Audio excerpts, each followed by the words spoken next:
बिस्मिल्लाहिर्रहमानिर्रहीम। अस्सलाम वालेकुम स्टूडेंट्स। जैसा कि हम मैग्नेटिज़्म का पोर्शन पढ़ रहे हैं इलेक्ट्रिसिटी एंड मैग्नेटिज़्म में से, तो आज हम टॉपिक पढ़ेंगे मैग्नेटिक मटेरियल्स का। When a substance is placed in a magnetic field it gets magnetized. जब हम किसी सब्सटेंस को किसी मैग्नेटिक फील्ड के अंदर प्लेस करते हैं तो ये मैग्नेटाइज हो जाता है, यानी कि ये सब्सटेंस जो है ये मैग्नेटिक प्रॉपर्टीज़ शो करने लगता है, एक तरह का मैग्नेट बन जाता है, मकनातीस बन जाता है। अब मैग्नेटाइजेशन क्या है? The amount of induced magnetic moment per unit volume. Induced magnetic moment per unit volume when placed in an external magnetic field is called magnetisation.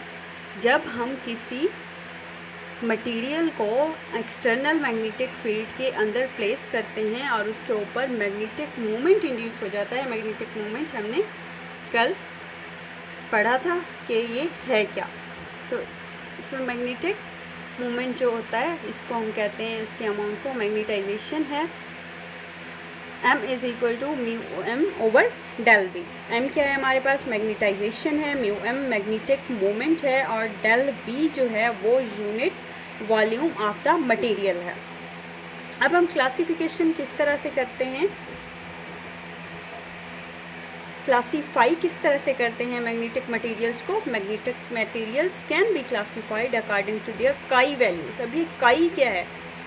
काई is the susceptibility of magnetic material and is a scalar quantity. ये susceptibility है magnetic material की, और susceptibility का भी lecture मैं आपको deliver कर चुकी हूँ। हम लोग लास्ट लेक्चर में ससेप्टिबिलिटी के बारे में भी पढ़ चुके हैं। Magnetization, magnetic moment per unit volume and magnetic field strength जो हैं, जिसको हम H से शो करते हैं, वो दोनों किस तरह से रिलेट होती हैं देखते हैं।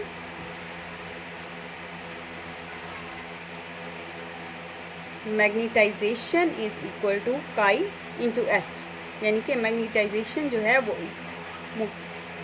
बराबर है काई यानी कि magnetic susceptibility into magnetic field strength H के। ये हमारे पास एक रिलेशन है।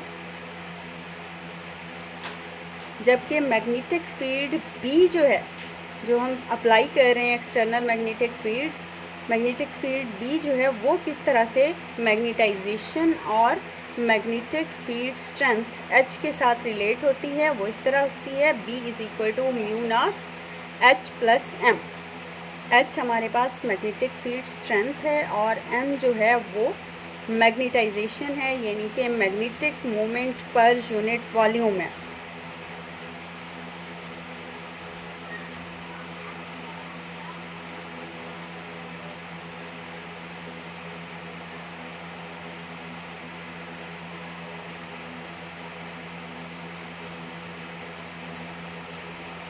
हाँ जी, जबकि म्यू नॉट जो है ये हमारे पास परमिएबिलिटी ऑफ फ्री स्पेस है और इसकी वैल्यू दी गई है 4 pi into 10⁻⁻⁷ henry per metre. Mu not की क्या वैल्यू है? 4 pi into 10⁻⁷ henry per metre.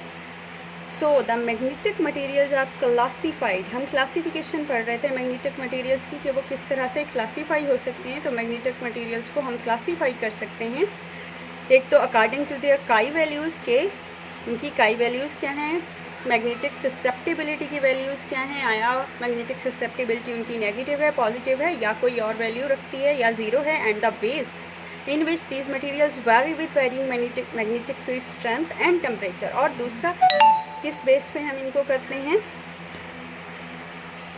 दूसरा कौन सी बेस पे हम क्लासीफाई करते हैं? हम इस बेस पे क्लासीफाई करते हैं कि मैग्नेटिक फील्ड स्ट्रेंथ को जब हम वेरी करते हैं तो ये मटेरियल्स अपना बिहेवियर किस तरह से वेरी करेंगे, और दूसरी चीज़ टेम्परेचर के लिहाज से भी।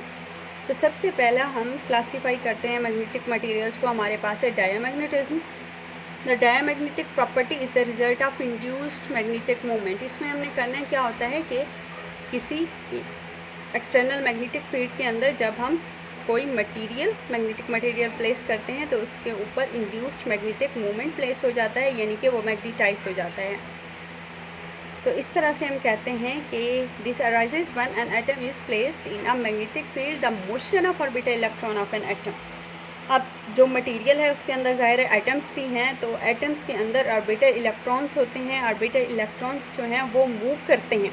किस तरह से मूव करेंगे? Analogous to current flowing in the circuit के अंदर जिस तरह से करंट मूव करता है, जब हमने उसको किसी एक्सटर्नल सोर्स के साथ जोड़ा नहीं होता तो हमारे पास सिर्फ ड्रिफ्ट करंट होता है, जो कि इलेक्ट्रॉन्स की रैंडम मोशन की वजह से होता है, और उसकी वैल्यू कोई ऐसी खास मेजरेबल नहीं होती, बल्कि बहुत ही कम वैल्यू होती है। इसी तरह से हम कह सकते हैं कि मैग्नेटिक मोमेंट उस वक्त भी होता है मटेरियल्स के अंदर जब वो किसी तरह की एक्सटर्नल मैग्नेटिक फील्ड के अंदर नहीं होते, लेकिन जब वो एक्सटर्नल मैग्नेटिक फील्ड में आते हैं तब उनका मैग्नेटिक मोमेंट जो है वो मॉडिफाई हो जाता है in such a way that a weak magnetic moment opposing the field is produced. किस तरह से वो हो जाता है कि मैग्नेटिक मोमेंट जो है चाहे वो वीक होता है लेकिन प्रोड्यूस हो जाता है किस तरह का, किस किस्म का, कि जो एक्सटर्नल मैग्नेटिक फील्ड हमने अप्लाई की है उसके वो अपोजिट होगा। इट मीन्स दैट काई value is negative in diamagnetic materials, यानी कि हम कब कहते हैं कि कोई मैग्नेटिक मटेरियल जो है वो डायमैग्नेटिक है, उसके लिए काई वैल्यू जो होगी वो नेगेटिव होगी, क्योंकि magnetization m is equal to chi into H.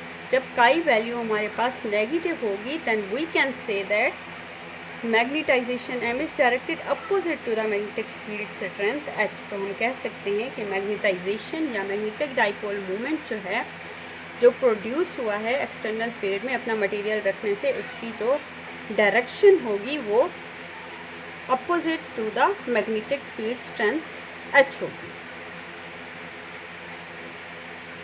ये हम कह सकते हैं कि डायमैग्नेटिक मटेरियल की एक पहचान है कि उसकी काई वैल्यू जो होगी वो नेगेटिव होगी। प्रॉपर्टीज़ क्या हैं डायमैग्नेटिक मटेरियल्स की? A diamagnetic material solid has a tendency to repel the magnetic lines of force due to an external applied field.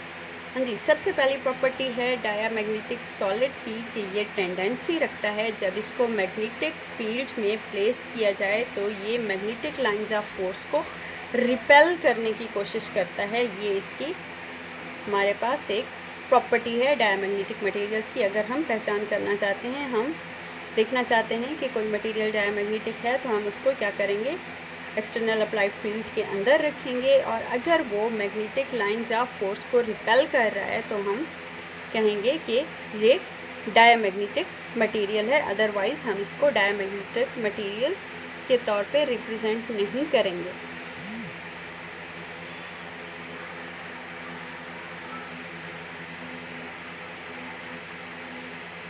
अच्छा, नेक्स्ट दूसरी इसकी प्रॉपर्टी है for a diamagnetic substance the relative permeability mu T और the susceptibility काई is independent of temperature, यानी कि इसकी permeability हो या ससेप्टिबिलिटी हो, ये टेम्परेचर के ऊपर डिपेंड नहीं करेगी। जैसे कि हमारे पास m इज़ इक्वल टू काई एच था, लास्ट टाइम हमने एक्सप्रेशन यूज़ किया, अब हम लिख सकते हैं कि काई is equal to m over h, काई is equal to m over h हो गया हमारे पास magnetisation by magnetic field strength. तो काई जो है ये चीज़ डिपेंड नहीं कर रही किसी भी तरह हमारे पास टेम्परेचर पे, बल्कि डिपेंड कर रही है मैग्नेटिक डाइपोल मोमेंट और इस चीज़ पे मैग्नेटिक फील्ड स्ट्रेंथ के ऊपर डिपेंड कर रही है।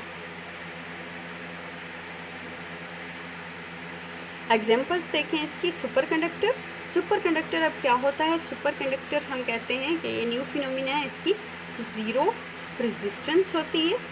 ज़ीरो रेजिस्टेंस का क्या मतलब हुआ कि इसके अंदर इनफिनाइट करंट गुजर सकता है, यानी कि ये बिल्कुल भी कोई रेजिस्टेंस शो नहीं करेगा करंट के लिए, करंट को बिल्कुल भी अपोज नहीं करेगा, और इस तरह से हम इसमें से ये ऐसा मटेरियल है जिसमें से इनफिनाइट करंट पास हो सकता है।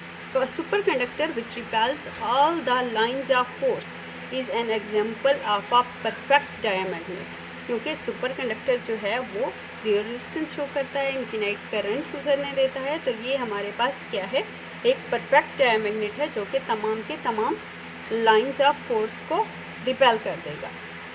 दूसरे डायमैग्नेटिक सब्सटेंसेस कौन कौन से होते हैं? इनर्ट गैसेस डायमैग्नेटिक सब्सटेंसेस हैं हमारे पास, हीलियम हो गई, नियॉन, आर्गॉन एक्सेट्रा।